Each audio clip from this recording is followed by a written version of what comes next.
Thank you so much, Greg. I am totally honored to be speaking at Gordon College this morning with my friend Richard Cizik and to be sharing this chapel convocation with him. 4 years ago, this coming May, I was introduced to Richard by a mutual friend named Winsome McIntosh. The three of us were to have lunch together, and I must admit I was quite skeptical about this meeting, as I was not sure what Richard and I had in common. After all, our two communities, scientists and evangelicals, had been at odds over many issues for many decades, at least since the Scopes trial. And for quite a large part of this period, we had barely been talking to one another. I imagined that Richard saw me, a Harvard professor, as a latte-sipping, Prius-driving, New York Times reading, Chardonnay drinking, endive munching, effete, elitist, intellectual snob. In fact, I do drive a Prius, and I read the New York Times daily, and I like lattes, and I occasionally munch an endive, not an endive, but I really dislike Chardonnay. And I saw him as a Hummer-driving, Bud Light drinking, pork rinds munching, shotgun-toting, hellfire-breathing, anti-intellectual right-wing nut. So I was not sure this was going to be a very pleasant lunch. But despite our culturally driven stereotypes of each other, we discovered, much to our surprise, that we immediately liked and trusted one another. We found out that we both drove Priuses, we both sipped lattes, but we also found out that we were brothers in many, many ways. Richard grew up on a cherry orchard in eastern Washington state, and I run a mostly organic heirloom fruit orchard in central Massachusetts. But what was incredible and wonderful for us to learn about each other is that we shared a very deep reverence for life on earth, something that was fundamental to who we were as people, and a profound concern for what we human beings were doing to it. And we both felt committed to spending our lives working to protect the natural world. I had met someone who was as impassionate an environmentalist as I was. Our friendship grew over the months, and we began talking about the high levels of enmity and distrust that existed among many scientists and evangelicals. We saw this historic schism as increasingly dangerous in today's world because despite having many differences on some well-known issues, large parts of our two communities clearly shared, like Richard and I did, a belief that the living world was sacred, that it was imperiled by human activity, and that it was our responsibility to preserve it. As we were talking, I remembered a conference that Al Gore and Carl Sagan had put together in 1992 when Gore was still senator.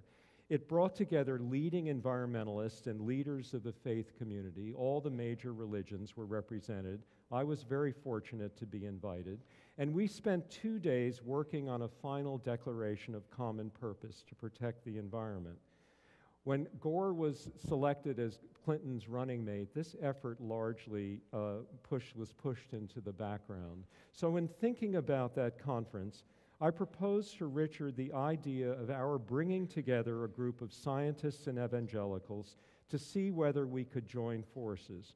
Now, this discussion coincided with the publication of a book called The Creation by my longtime friend and mentor, a Professor Edward O. Wilson from Harvard, perhaps the most famous evolutionary biologist and ecologist in the country, if not the world. This book was an open letter by Ed to a fictional Baptist minister. Ed was raised a Southern Baptist in Alabama, reaching out to him to do much or propose much the same thing that Richard and I were trying to do. Richard liked the idea of this retreat and proposed that we bring people together. And so over the next several months, we worked to put together a group of 15 leading environmental scientists and 15 leading evangelicals and we gathered together at a place called the Melhana Plantation in Georgia to see what we accomplished. Of interest is that we first thought we might need somebody to help us, someone who specialized in conflict resolution, to help us run this gathering. But we soon decided that that wasn't a good idea, that by doing so, we would be emphasizing what we didn't agree on, and that but that we were there not to work out our differences, but rather to seek out our common values and beliefs and goals so that we could come together to make them happen. At the retreat, we reviewed the science of environmental change, about which there was no disagreement, that the natural world, which everyone agreed to call the creation, inspired by Ed Wilson's book, was endangered by human behavior, especially by our unsustainable burning of fossil fuels and our degradation of living systems, and that human beings were particularly at risk, with the poorest among us, those least able to defend themselves being the most vulnerable, like people in India and Bangladesh and Africa. It became clear to us that there was no such thing as a liberal or conservative environment, a secular or religious environment, that we all breathed the same air, drank the same water, ate the same food, relied on the same organisms we shared this small planet with for our health and our lives. And it soon became obvious even that whether one believed God created the earth in an instant or that it had evolved over 3.8 billion years, we all felt that it was sacred and that we had to protect it. We signed a document called An Urgent Call to Action, Scientists and Evangelicals Unite to Protect Creation, which 12 of us then released at the National Press Club in January of 2007 to great press attention. That document is on our center's website. In August of 2007, a smaller group of us, including Richard and myself and the president of the National Association of Evangelicals, Leith Anderson, and several others, accompanied by a PBS film crew, went to Alaska to observe some of Earth's most dramatic and easily seen changes caused by global warming. We left both, and that was made into a PBS program called God and Global Warming, which is also on our website. We left both Melhana and Alaska changed people, aware that we had embarked on a historic venture together.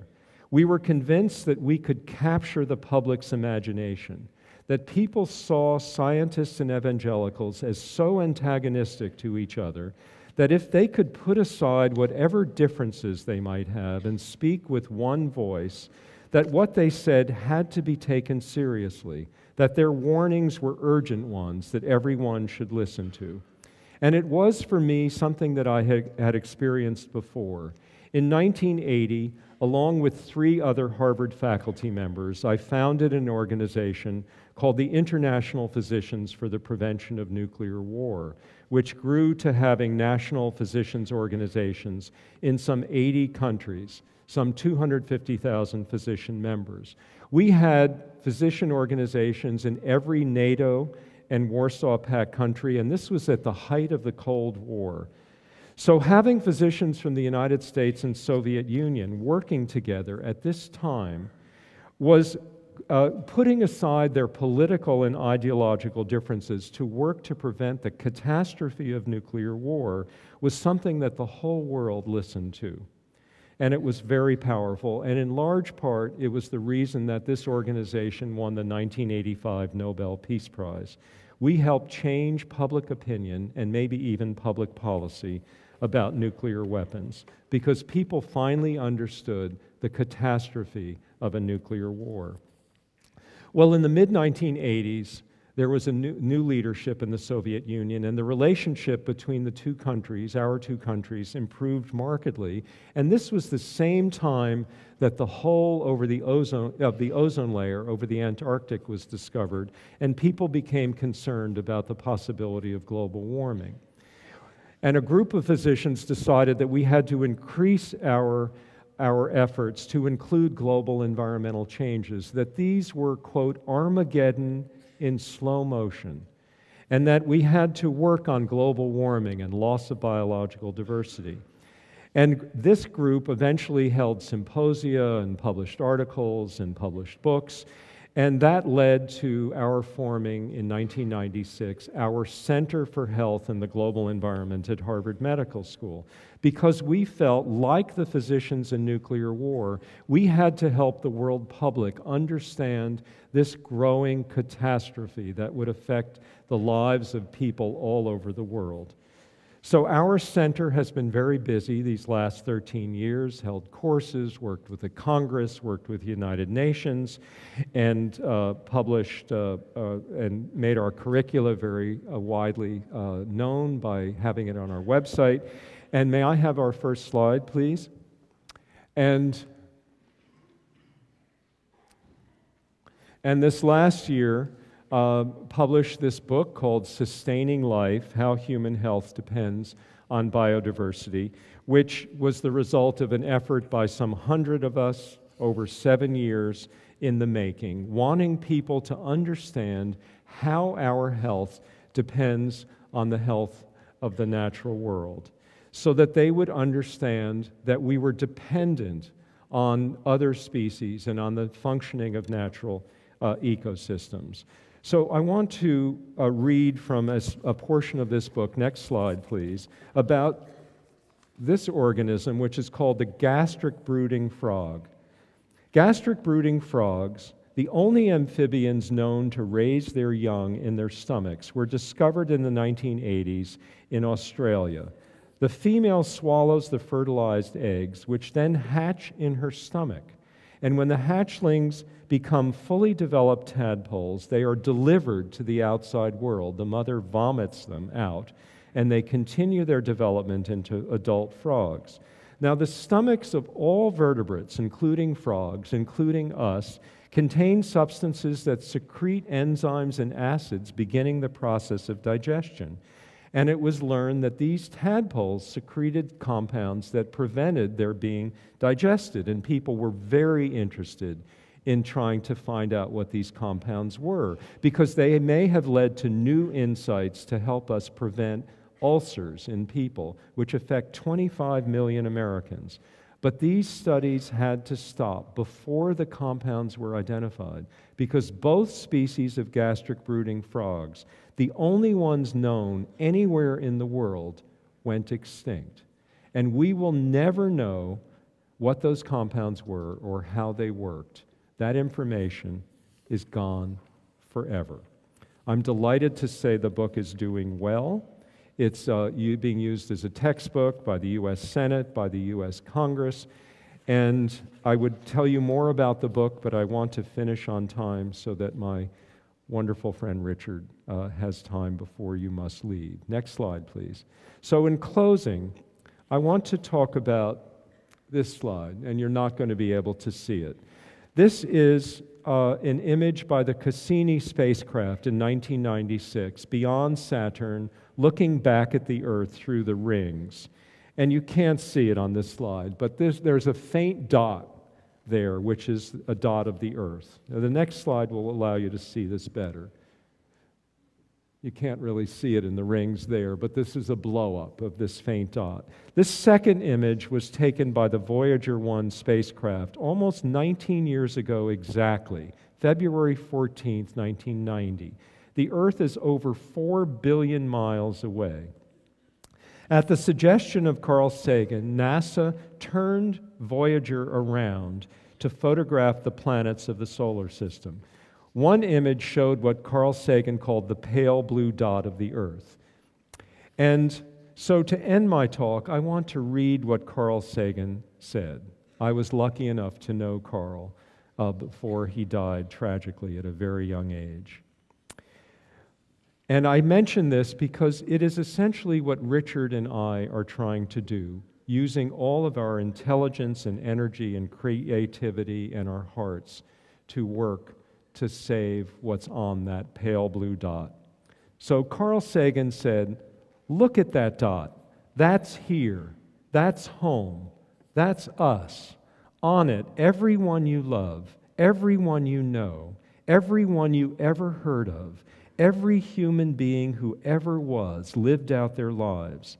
The aggregate of our joy and suffering, thousands of confident religions, ideologies, and economic doctrines, every hunter and forager, every hero and coward, every creator and destroyer of civilization, every king and peasant, every young couple in love, every mother and father, hopeful child, inventor and explorer, every teacher of morals, every corrupt politician, every superstar, every supreme leader, every saint and sinner in the history of our species lived there on a mote of dust suspended in a sunbeam. The earth is a very small stage in a vast cosmic arena. Think of the rivers of blood spilled by all those generals and emperors so that in glory and triumph they could become the momentary masters of a fraction of a dot. Think of the endless cruelties visited by the inhabitants of one corner of this pixel on the scarcely indistinguishable inhabitants of some other corner. How frequent their misunderstandings, how eager they are to kill one another, how fervent their hatreds. Our posturings, our self-importance are challenged by this point of pale light. Our planet is a lonely speck in the great enveloping cosmic dark. In our obscurity, in all this vastness, there is no hint that help will come from others to save us from ourselves. The earth is the only world we know, in fact, to harbor life. There is nowhere else, at least in the near future, to which our species could migrate. Visit, yes. Settle, not yet. Like it or not, for the moment the earth is where we make our stand. It has been said that astronomy is a humbling and character-building experience. There is perhaps no better demonstration of the folly of human conceits than this distant image of our tiny world. To me, it underscores our responsibility to deal more kindly with one another and to preserve and cherish the pale blue dot, the only home we've ever known. And then finally, I want to read the dedication of our book to close my talk, if I can find it. We dedicate this book to the millions of plant, animal, and microbial species we share this small planet with, and to our own species, Homo sapiens, who first walked on Earth some 195,000 years ago and struggled to survive over the millennia to become the magnificent and extraordinarily powerful beings we are today. May we have the wisdom and the love for our children and all children to come to use that power to save the indescribably beautiful and precious gift we have been given. Thank you.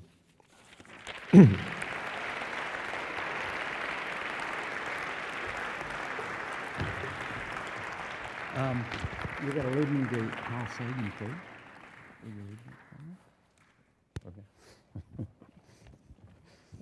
Good morning. It's great to be back here. I was here. Greg had to remind me of the scene. I've been on so many campuses and chapels, I wasn't sure. But I was here, and I want to say what a delight it is to be back. Your provost, your faculty, Judd Carlberg, your president. I remember once down in Wilmington, North Carolina, I was standing in a line after a sermon, and I looked at the gentleman in front of me and said, "Now, who are you, sir?" He said, "My name is Judd Carlberg." And I said, "Well, I know who you are. You're the president of Gordon." And so I'm amongst friends. And I'm so glad I am. And I'm so glad to be able to say that the individual you've just heard from has become, surprisingly enough, one of my best friends. Let me explain what that means. I share with him my personal life, maybe too much at times. I share with him my intellectual journey, which he has assisted me with. And it's been quite a journey, which I'm going to enumerate very quickly. And I share with him a concern and a great passion for this earth. I would disagree with you, Eric. By the way, I have no idea what I'm going to say. I'm a bit that way. I'm an extemporaneous preacher. But I would say, Eric, in closing, since I did not know what you were going to say in advance, except this, that our posturings, our imagined self-importance, are challenged by this point of pale light. Our planet is a lonely speck in the great enveloping cosmic dark. In our obscurity and all this vastness, there is no help, no hint that help will come from elsewhere to save us from ourselves. It is true, the earth is the only world we know so far to harbor life, and that there is nowhere else, at least in the near future, to which our species could migrate. Carl Sagan was right about that, Carl. And visit, yes, settle, not yet, like it or not, for the moment the earth is where we make our stand. And my challenge to you as young people, collegians, is that Eric and I wouldn't agree about that statement. He asked me if he should quote it, and I said, of course, without apology, because what I am saying and what we are doing in this collaboration between science and faith is to say that I will respect this man for his views, and he likewise respects me. And the question for evangelicals, it would seem to me, is, do we respect others? Now let me ask the following. One of your professors suggested, how many of you have ever had a sermon growing up on creation care in your church? How many hands? I've asked that question from Harvard to Philadelphia Bible College, from Multnomah, Portland to Abilene, Texas, where Hardin-Simmons University is. I've asked them to raise their hands. Growing up, a professor, how many? I don't see many. And the point I wish to make about this is that if we do not understand our responsibility to care for this earth, then we have failed God. And I'm here to say to you, challenge you, I have failed God in my past. For 18 years in Washington, I cared not for this issue at all because I accepted the stereotypes, Eric. And the stereotypes go like this. It's not just that we accuse scientists as atheists and unbelievers who believe we are simply this microbe on a great planetary universe by ourselves. It's not just that. The consequence of this fratricide that has historically gone all the way back to the Scopes trial is the following. Environmentalists are disdained as leftists. I hear that from my friends in the religious right. Mainstream science is distrusted on account of evolution and Darwin. We're at the 200th anniversary of Darwin. By the way, do you know who was born the same year? 1809, Abraham Lincoln and Charles Darwin. And mainstream is distrusted science. And Eric is mainstream science. Can't get any more mainstream than Harvard, can you, Eric? Is distrusted because you see of our heritage as evangelicals that have questioned evolution and questioned Darwin. And mainstream media, moreover, is viewed as hyping a story about the environmental movement, which many evangelicals reject as mere scaremongering. And so we're distrustful of governmental solutions. Well, we're free market-oriented in our mentality as evangelicals, and the tenet that mankind shall have dominion over the earth means that we can do whatever we want with it. That is what dominates in our evangelical universe. And those attitudes, you see, have contributed to a vision in our minds. What is a vision but you see the worldviews you have in your mind? What is a vision but the worldviews you have about the future and your reality? And so I ask, not only have you ever had a sermon on these subjects, I ask, what is your vision of the future? Is it one, a disembodied soul living eternally?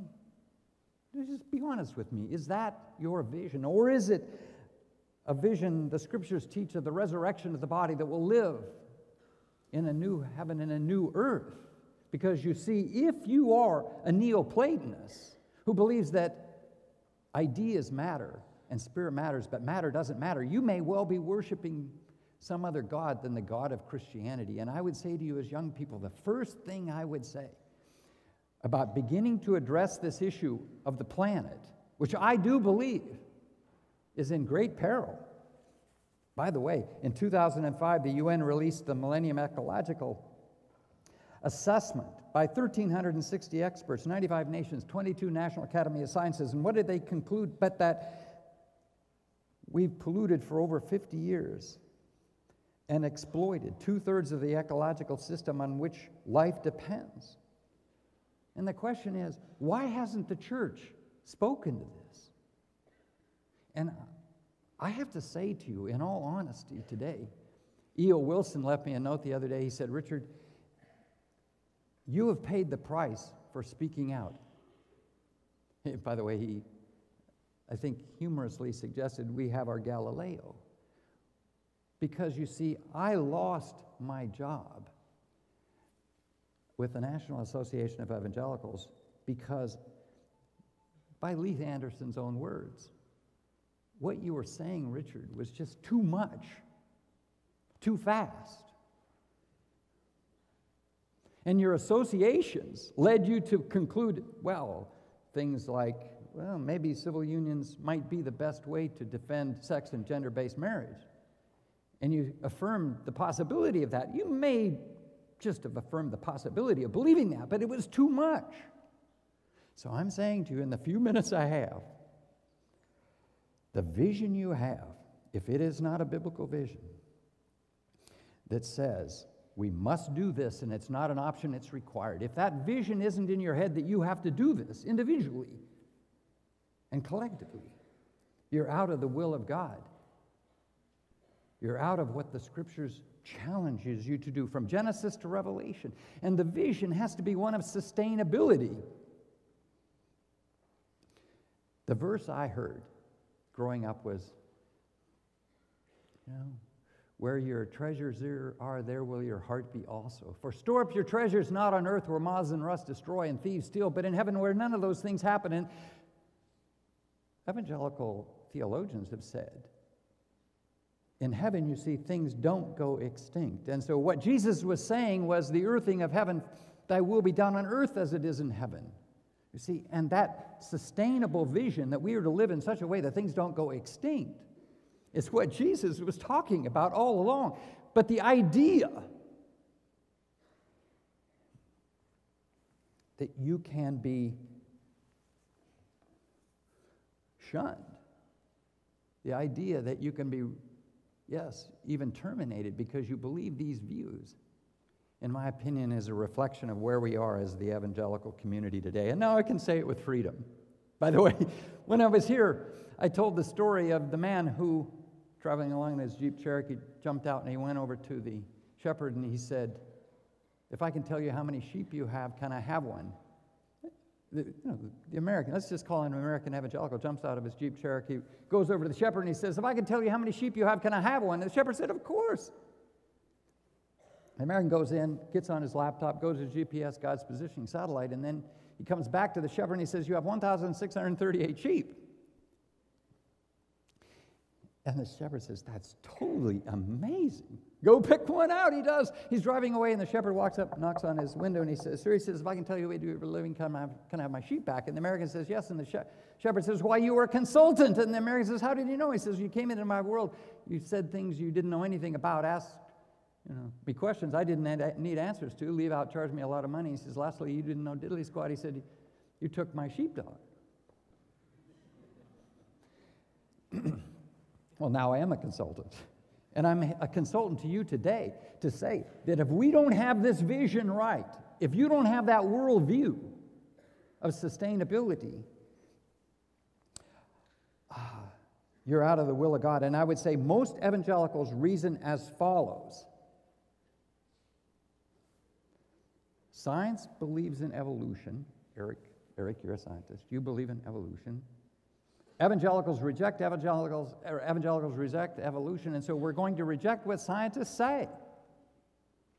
Can anybody affirm that reality? Do you believe that? A biologist at Palm Beach Atlantic University did all the survey work comparing how evangelicals view creation and compared it in multiple regression analysis and the rest, you see, to what they think about climate change, and he came to the inescapable conclusion that climate change and action on it is the victim of the origins debate. You follow with me? You follow what I'm saying? Because we believe what we do about evolution, we have rejected mainstream science and all that it said. Now, Randy Isaacs is here. He follows me around just to keep me honest. AAAS, or American Scientific Affiliation, I'm sorry, ASA. But the AAAS, Jim McCarthy, has said the same thing at Harvard, one of Eric's colleagues. So has E.O. Wilson. You say that this war between religion and science has occurred because of reasons, and the victim is the entire planet.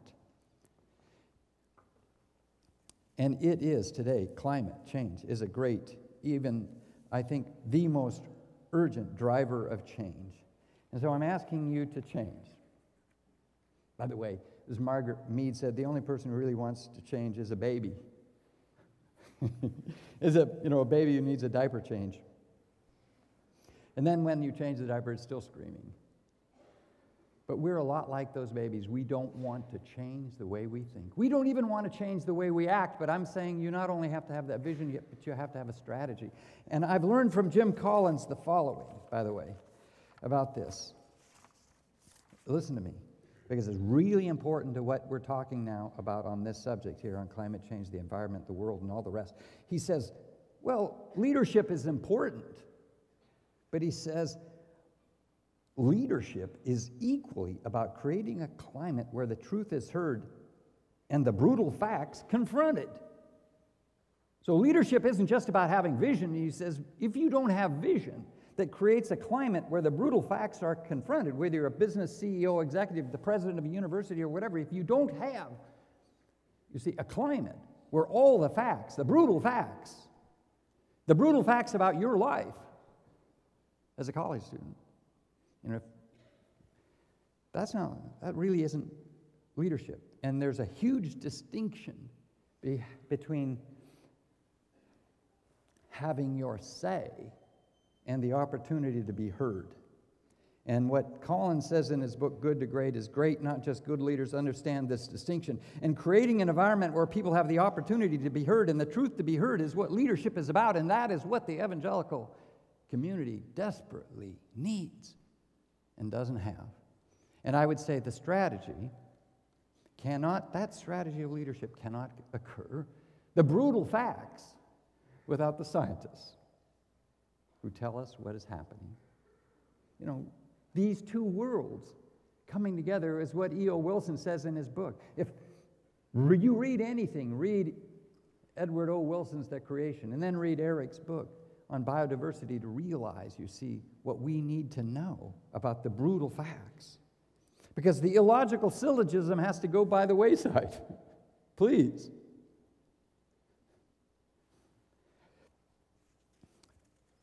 Lastly, let me say, by the way, I'm changing too. And leadership is learning to ask the right questions, not just offer the answers. It's to have the spirit of humility that says, I can change, even the way I think on these matters. And we need to move from a mentality, you see, that says, well, straight line thinking in which we know all the answers, A produces B, B causes C, and C results in D, and that's straight line thinking, and we need to move to systems-based thinking that acknowledges, you see, not just the root causes, not just the symptoms, but it understands how beliefs and our thought processes produce or exacerbate these problems of the environment. And I have to say, confessing, you see, the way the evangelical mind works has contributed to straight-line thinking and not systems-based thinking. And without systems-based thinking, we'll never solve these problems. So technology, well, some of us think it can solve it and save us.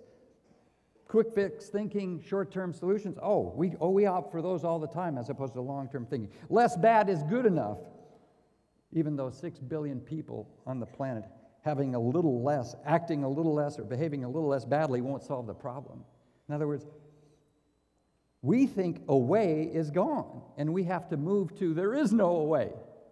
You can't put pollution in the ground and assume it's going away, or in the air. It's not going away. And yet we have iron cage thinking that says to us, my actions don't matter. And I have to say to you, your actions do matter, and you need to change more than your personal life, because we can change our personal lives, but that won't change the fact that there are entrenched interests in Washington and around the world that want to prevent this action from occurring. And I say that to you as a lobbyist. And so, together, however, we can do this. Separately, Eric, Judd, Greg, separately, we can't do this. And yet I've been on universities in the South, I won't name them, where the theology faculty and the scientific faculty have never met together. They've never met together, and yet we have to do this. Martin Luther King Jr. said we're caught in an inescapable network of mutuality tied in a single garment of destiny. Let me repeat that. We are caught in an inescapable reality, inescapable network of mutuality tied in a single garment of destiny. And so we don't have much time. That's what James Hansen says. We're on a very short leash before we reach tipping points beyond which we cannot return. And so, yes, we can do this, but we can't do it by ourselves, and we can't do it without creating an atmosphere, yes, of humility between these two communities, an atmosphere of mutuality of respect and cooperation.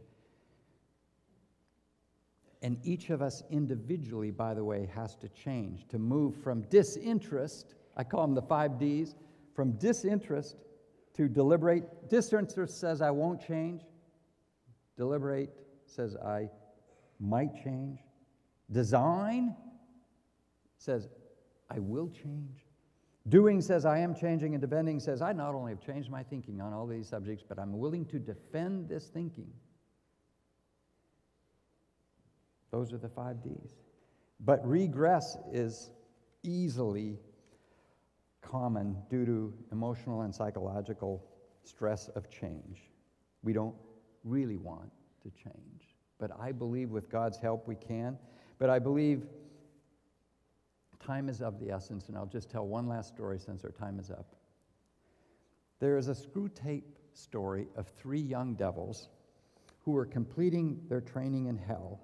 And immediately before their dispatch to earth, the senior devil said to them, well,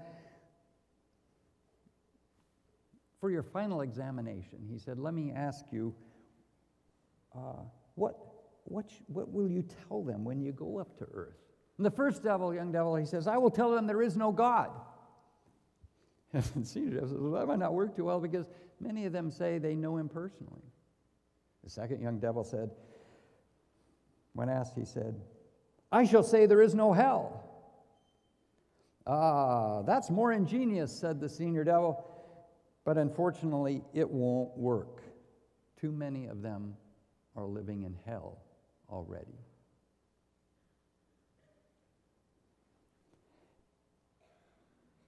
Finally, he asked the third, what will you say? And the third answered, I shall tell them there is no hurry. There is no hurry.